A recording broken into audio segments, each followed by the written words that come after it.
Welcome to Rebel Mindset, the podcast where we question everything. We're Kim and Callie, and we are on a mission to help others think for themselves, break free from outdated systems, and lead in a way that truly fulfills them and makes an impact. So I'm going to hand it over to Callie to make the introduction to our guest today. Everyone, we are excited today to have Dr. Yogi Hendlin here with us. He is an interdisciplinary scholar working at the nexus of environmental philosophy, public health, and political theory.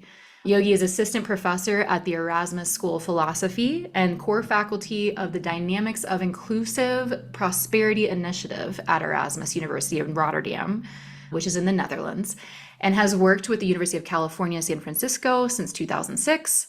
Yogi has a PhD in environmental philosophy, and his research explores the systemic impacts of industrialization on ecological and human health, with a focus on the corporate determinants of health and environmental justice. So that's a lot of big words. I was reading, I'm like, it's impressive.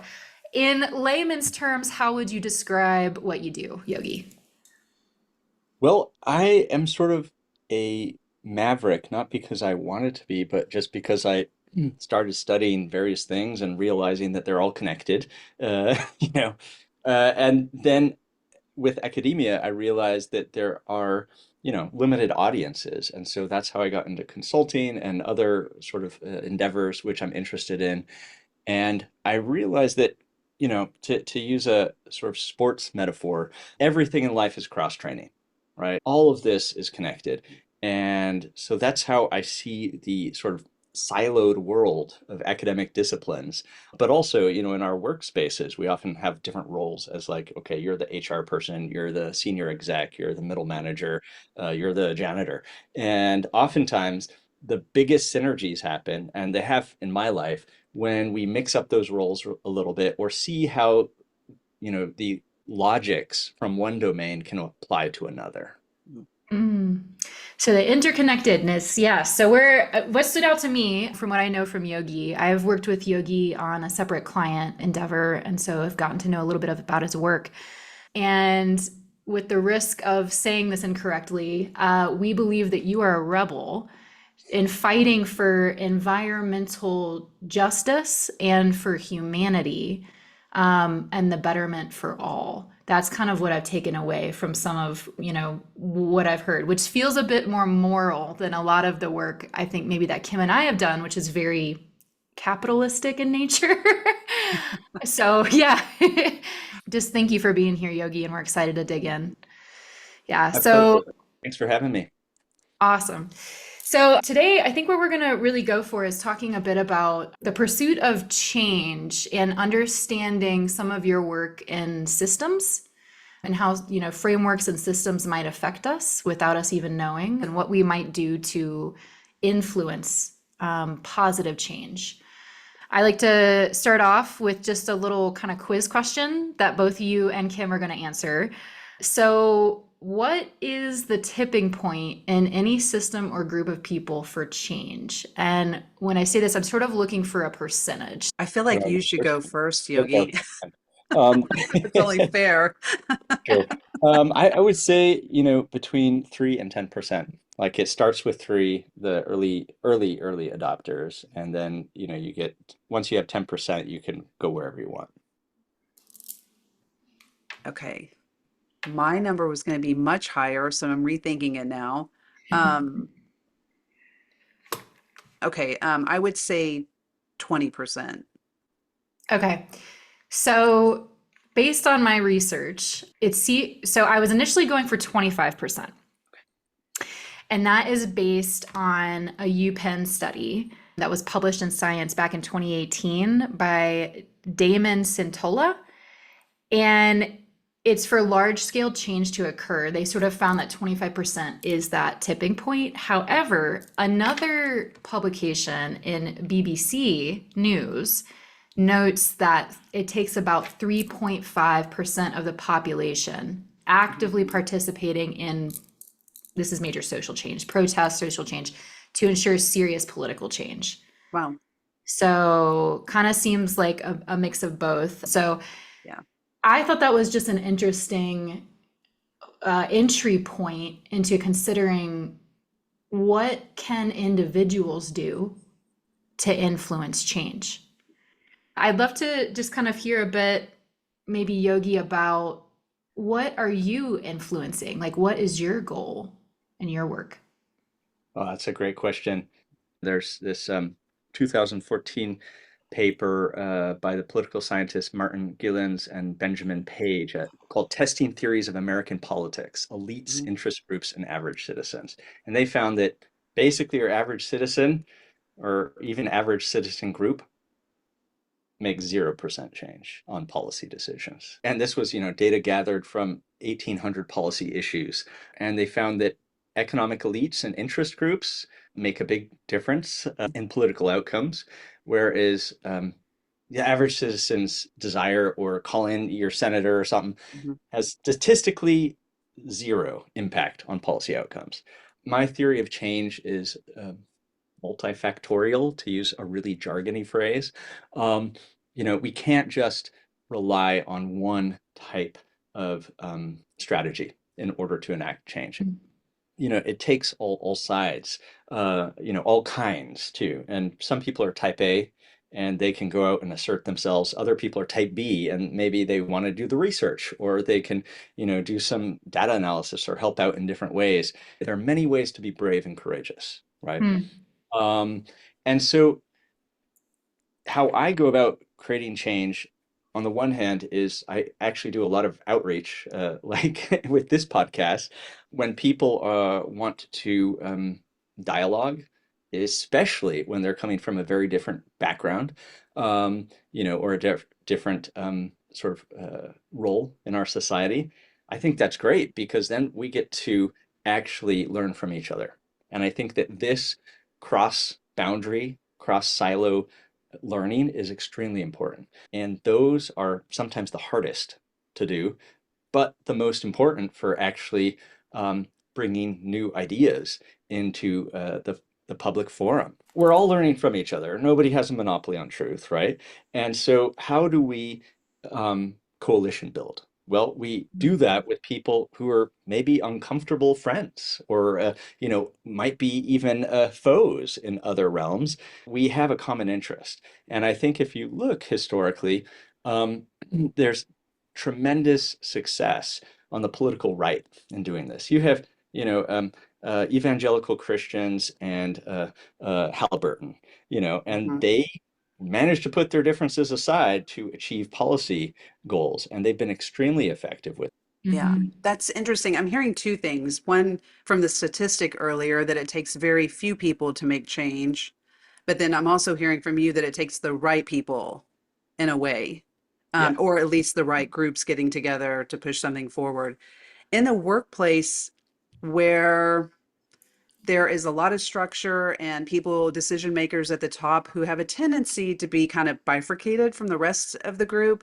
What suggestions do you have for people who may not be in the boardroom, may not be in the C-suite, may not have access to that level, but want to have change, like sustainability is a great example, or DEIB practices. How do they get their voice?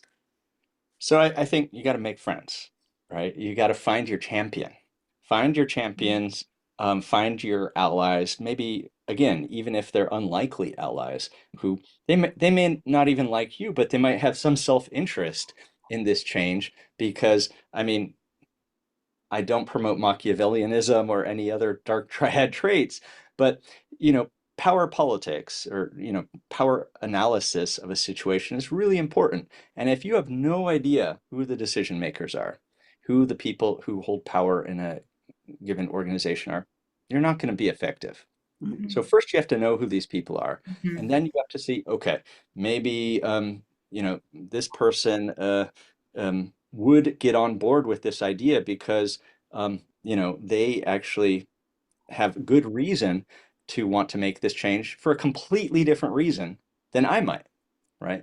So we might, ideologically oppose each other or conflict, but we want the same outcome. A friend of mine, Renee Schlettema, here in the Netherlands, she made a film a few years ago called Normal is Over. And in that film, she talked about keystone individuals, right? We know about keystone species. Mhm. It's about climate, right? With normal is over. It's about climate change. And she said, okay, so in any given community, there's going to be keystone individuals, and that's not necessarily um, something that's set out by birth or by wealth or any other, by position. You can create power by making yourself indispensable, right, to an Mhm. organization. I'm sure you know this, and Yeah. many of your listeners have heard this. You know, you can become the point person for talking to, other people. Or if you have a great network, right, then everybody comes through you Mhm. in your role in your community or in your organization, then you are able to leverage those relationships and that history of helping others out and being of service in order Mhm. to coalition build, in order to get things done, in order to make sure that you know when change needs to happen, that you can, yeah, call on your friends. Mhm. So something you said a little earlier, I wrote down, nobody has a monopoly on truth. I Mhm. really like that because something that I think we think about with team, group, systems, coaching, and like culture building is healthy conflict. So that requires people to kind of understand like no one has a monopoly on truth. Like, yes, ultimately there's a power, the power holder has ultimate decision making, but they're influenced by multiple things. And the other thing I'm hearing is with the coalition building, I'm thinking of, the need to like bring people along. And how do you bring people along? How, because you have to kind of slow down in order to do that. Yeah. Yeah. So I have a friend who owns a restaurant in Berkeley, California. And he said, I have two types of employees, and you need both. And some are get her done, and some are do her right. And the get Mm, her done are, the Silicon Valley, move fast and break things, fail faster. And the do her right people are making sure that you bring everybody along, making sure that nobody's left behind, making sure that you're hand holding when necessary, and making sure that you're getting the details right. You need both. And I think that having that principle in mind has always helped me understand when I need to get her done and Mhm. when I need to do her right. And oftentimes with the same project or with the same group of people, I have to speed up and, not worry if people are being left behind. And then I have to slow down and make sure that everybody's coming along and everybody understands what, we're doing. And if you don't do both, you're going to either burn all your bridges, and that's sort of like founder mentality, but you Mhm. can't be in founder mode all the time. mhm, One, because it's sort of like emergency mode. Your own body can't take it, like the cortisol mhm, levels, like it will eat you alive from the inside out. Yeah. And nobody will like you. And at the same time, if you're sort of in academic researcher mode, or like the geeky, oh, I have to get everything right mode, like other people are going to go to market before you, you're going to become irrelevant, etc. Companies also know, if you try to make people work, like Elon Musk's, like burn people out at 80 hours a week, you can do that for a few weeks and then you're toast. You have burnout. mhm, Yeah. And I live in a country in the Netherlands, even though I'm from California originally, I live in a country that really acknowledges burnout.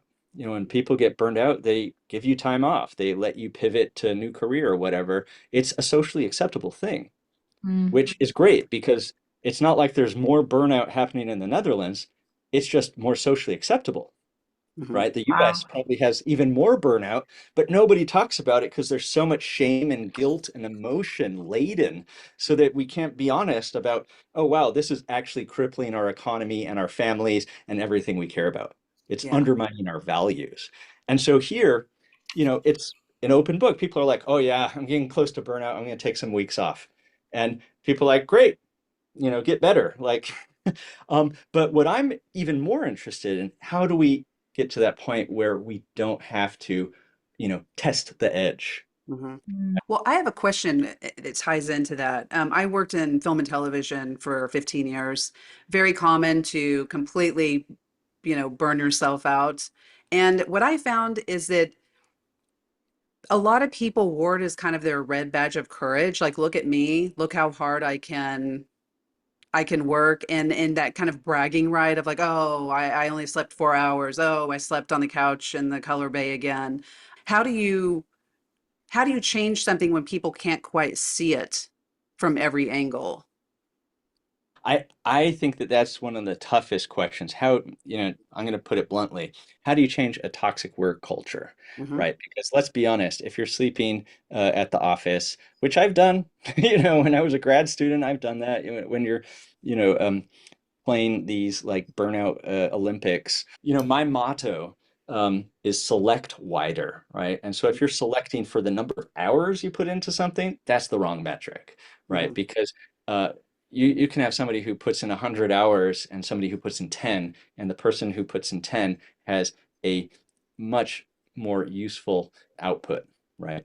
Yeah. Um, because there's just the law of diminishing returns. If a cheetah is chasing a gazelle, it expends a tremendous amount of energy and will expend that until it gets the gazelle. Once Hmm. it's got the gazelle, it's going to sit and eat and sleep for a week. Um, and so I think that there's no problem in, big pushes, but Hmm. those have to be leafed in with the understanding of all parties involved that there's also going to be a big rest Yeah. afterward. The other thing I'm thinking about, I read this book called Wintering. Mhm. I don't know if you guys are familiar with that, but it's by Catherine May. But the whole concept is essentially what you're talking about, Yogi, that there's like circadian rhythms and like rest and reprieve. We naturally just need time for that. It really resonated with me too. And I know in preparation for this podcast, we talked to you a lot about systems, frameworks, and we're living in, depending on your country and depending on your organization, you're in a system. Is it possible for us to not live in a matrix? I think that's a good question that we should, consistently re-ask ourselves. What's the point of all this or any of this? When I'm working too hard, I'm like, why am I doing this again? Who am I trying to impress? Who am I trying to prove myself to?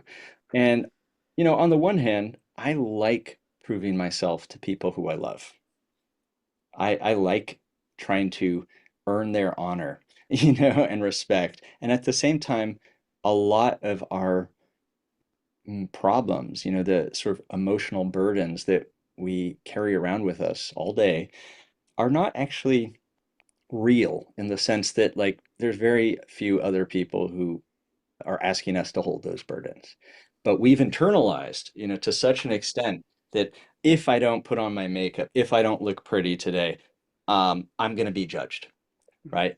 If I don't show up 100%, maybe somebody will notice and then they'll tell the boss, or it's this constant worry and doubt in one way or another that we're not enough, right? And so that I think is really the acid that chips away at our soul. It's also been exported because you can, sell products when people feel insecure about themselves. Mm-hmm. And Hmm. so that is, on the one hand, totally an inside job, right? Do your meditation, do your yoga, do your psychedelics, whatever you need to do to get to the other side of like, where did that come from? What was the moment in which that was implanted? And Mm-hmm. why have I been carrying this around this whole time and feeling so insecure about it all the time? But the other point, and this is sort of like the basis of a lot of my work and research, is how do we design consciously and engineer our infrastructure, our social world, but also our built environment to be in such a way where we can feel comfortable, where we feel, oh, here's a tree here that provides shade on a sunny day, with a nice little picnic table or whatever it is. Where's, the place where we can congregate around the water cooler, and workplaces that have either intuitively figured this out or purposefully designed it work a lot better because people can retreat when they need space and they can go to the center of the village when they want to communicate with others. And Mm-hmm.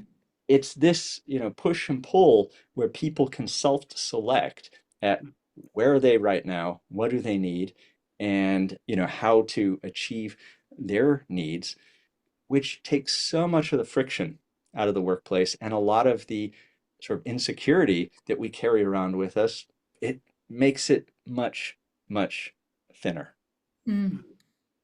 This is making me think of in some of the talks that I listened to that you've done previously, interdependence. I have done a lot of work on myself with codependence and enmeshment and working through a family system that I grew up in that was like that. And so learning like, okay, what is a healthy relationship pattern, right? And also just even being exposed to the fact that there was another way. There was another way to operate, you know? So I talk a lot about changing your operating system. And I hear that too, like you're describing the narrative, right? Not enough. Okay, what do you want to shift, you know? And just the first step is just awareness in any of these. How might interdependence, like how might someone who is a leader, you know, in a workplace, like bring that concept to life? Like how do you apply that from your perspective? Right. So codependence is the notion that you always need the approval of somebody else to know that you're doing something the right way. Complete independence is I don't care, right? It's sort of asocial, and it's sort of the rebel mindset, but in the hurt way. Is like, I got disapproval and I wasn't able to get somebody's love and respect and recognition. And so now I'm not even seeking it. So I don't care what any of you think, I'm going to do my own thing, right? And that I don't think is very viable of a claim past maybe the teenage years, right? That's Yeah. it's a phase, right? Where you could say, I don't need anybody, and then you're like, oh, I need a job, and you're like, Yeah. maybe I shouldn't have gotten that forehead tattoo. But interdependence to me is the healthy version of both of those, right? Of independence versus codependency. So independence in the sense that when I need to do something for myself, like go on my walkabout or pursue my goal or my vision or my purpose, right? That that is honored by my community, by my web of relations, and their support for that. And when others need to do that, I can support them. And so there's a give and take, and in leadership, I would say we used to have this notion that, if you work in government, right? If you're a government official, if you're an elected politician, especially, you are a public servant, right? Mm, You are a servant of the people. And in a company, likewise, you are trying to help that company in all of its pushes and pulls, all the tension that you're feeling all the time. You're supposed to be able to feel all that tension, all those different directions you're being pulled in, that the company is being pulled in, and make the best decision with all of that being present. So it really requires you to feel as deeply as you can, to be an empath. We mhm. don't need any narcissists or Machiavellians as our CEOs. We need the biggest empaths because, as one of my mentors, Rianne Eisler, writes, she has this book called Nurturing Our Humanity, and she talks about the power of hierarchies. But there are different ways of doing hierarchies, right? You can do one based on domination, that this is my position and this is my role, and I'm somehow, superior in a be all and end all sense because I have that position up here and you have that position down there. And she says that's bullocks. Instead, we have instead of hierarchies of domination, where I get to have my will and control and tell people what to do and tell them they're doing their job wrong and micromanage them, we can have hierarchies of actualization, right? So, okay, so we have a project. Who is the expert at that? Who really knows how to do it? And who do they need with them to best manage that? And once Mm, that project's done, then that hierarchy dissolves and you mm, reconfigure it. And I think a really great leader knows how to build, to assemble, and disassemble Yeah. hierarchies on a regular basis. And when we can do that, we have the best people on the team, the people who work together. And once you have that sort of goodwill and good feeling, and people enjoy it, you're going to get so much more productivity than you ever thought before. Yes. Yeah, it's a whole different ballgame. It's interesting. I work with a lot of teams, and so one of them is an assessment, and it kind of tells who are your visionaries in the room, who are the people who are great at process, and then who are great at just details and can live in a spreadsheet and love it. And it's twofold. It's not only what you're good at, but it's also what you like. Because Mhm. frankly, I know we're all Hmm. good at some things that we just don't like to do, Yep. and you don't want to get in that trap at work. But it's fascinating to put it on the table and have everybody look at it and then realize, like, oh, we don't have a visionary. So that kind of makes sense why we are constantly really good at doing stuff, but we just never break through.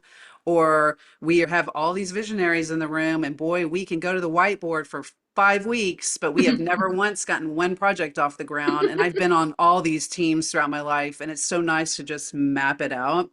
Mhm. And I think what I'm hearing a lot of is seeing, you have to have that self-awareness to see the framework. Know that, to Callie's point, you are in a matrix. And then it's breaking that down and recreating it in a way, to your point, that works for everybody at the time that you need it and not getting stuck in it forever. You had mentioned another podcast about fasting and kind of this circuit breaker idea. Mm. How can you do that in the workplace in these scenarios where you kind of just have done things the way you do them and that's just how it is? Yeah, so there's a lot of codependency around routine in the Mhm. workplace, right? We got to bring people back after COVID, all of this, Yeah. which totally, I would say 99% of it is unnecessary and, control freak stuff. And so at the same time, when you have a pattern that's been working well enough, what what lies beyond, what would our workplace be without that pattern is so scary. This notion that in our workplaces, we play with the structures, right? That we pause certain things, even if they've been working.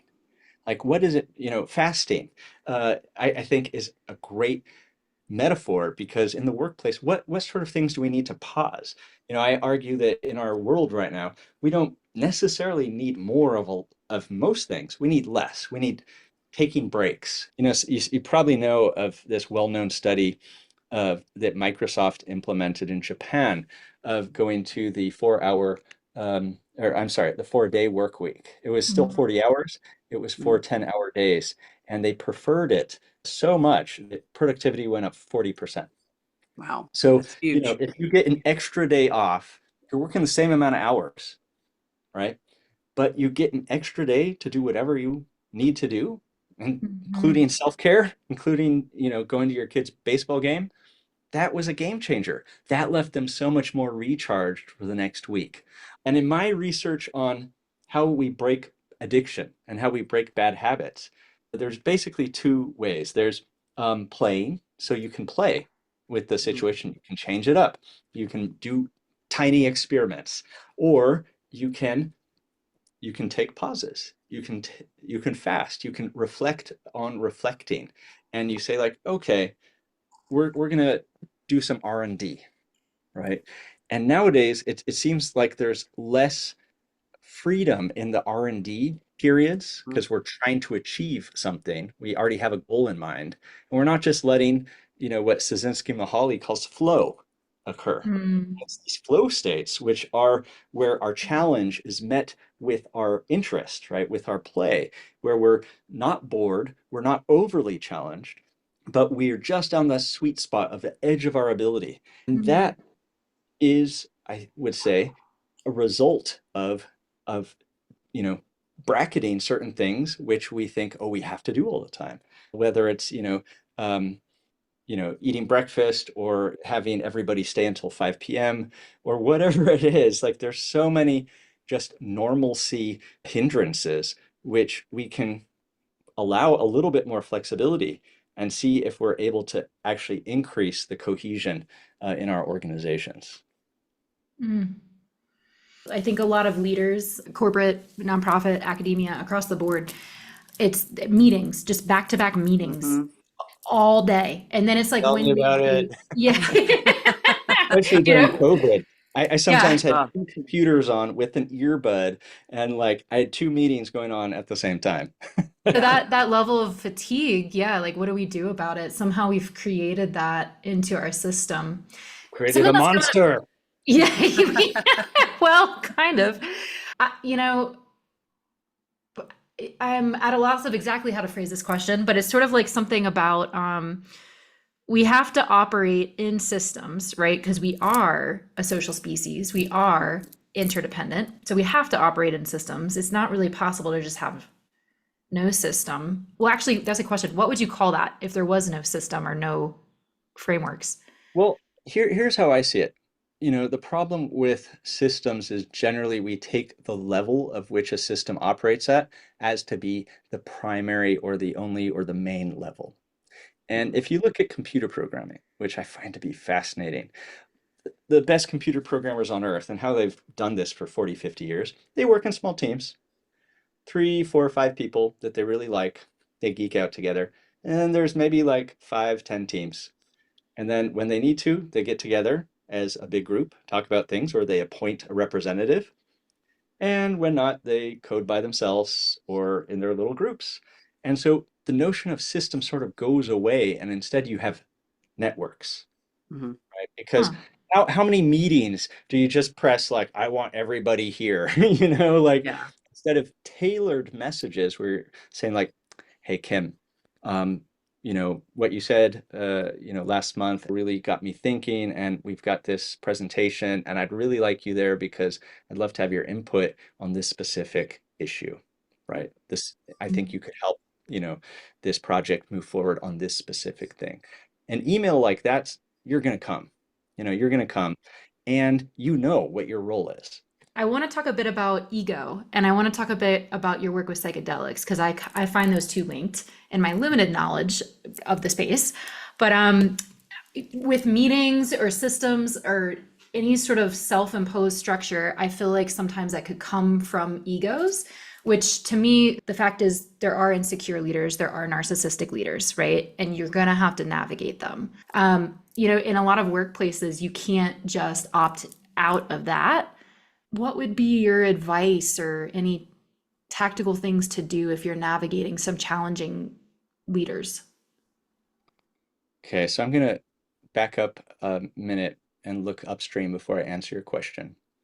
So the only reason why people put up with such crap is because we live in an economic system where you now need, both members of the household to work to pay the bills, right? So it's only because of duress, basically forced labor, you could say, that we put up with bullshit. We shouldn't put up with that because every time we do, we reinforce that as a behavior. So it's like I wouldn't do that with my kid, if he was acting like, being a little Napoleon, I would say no way. Sorry, like you can go have your own meeting or, in as politely as I could. Mm-hmm. Um, but I think that we all have way more power at all levels of any organization than we give ourselves credit for. And I've learned a lot being in the Netherlands because grad students, MA students, even bachelor students, they're like, nah, I'm not going to do this. Or like they set the tone so much. They're so empowered that it puts me on my back foot. And I think that millennials actually have done this a lot for, the old boomer uh, sort of CEOs and stuff. They're like, no, this isn't working for me. And I think that that's absolutely great. And they should continue doing that because what it does is it creates a consent-based workplace rather than one based on domination. So if you have people who are either insecure or controlling, those are two sides of the same insecure coin. Um, and that's just never going to help in the long run. It's not going to be good for your life. I would say get out of that job, if you can. And when you can't, take your power back as much as you can and say, actually, in as polite as possible, we have rights, we have labor laws. You can say, that date doesn't work for me. I don't mean to be flippant here because I understand that, especially in the US, there's a great number of people who feel very stuck and like they can't just easily pivot. I'm in a very fortunate place where I feel very free because I have multiple sort of engagements. I have multiple Mhm. types of employment. So I have built-in sort of flexibility so that if anything goes pear-shaped, that I can pivot. And so I feel a lot more freer, and I try to use that freedom responsibly by not shying away from the privileges that it gives me. Yeah. Mm-hmm. Yeah. I Yeah. think when you tie it all together, it sounds like challenge structures, but in a thoughtful way. Yeah. It, if you want to have power, you have to listen to people. Hmm. Mm. Yeah. Well, this has been very brain opening and thought provoking, and we really appreciate it, Yogi, and appreciate your time and sharing your insight and research with us. We'll also include, I think, some of your other works too, and when we share this on Podbean and on LinkedIn. Okay, Um, great. Yeah, Maybe yeah. I'd maybe I love can to. send you a couple links to my group, the Feral Ecologies Lab, and just also to my website. Yeah, it's a Yeah. great name. That'd be Well, Thanks. thank perfect. you. Thanks for listening. Remember, leadership isn't a set of rules, it's a mindset. And until next time, find one boundary to push, one limit to test, and one box to break. If this episode inspired you, please subscribe and leave us a review.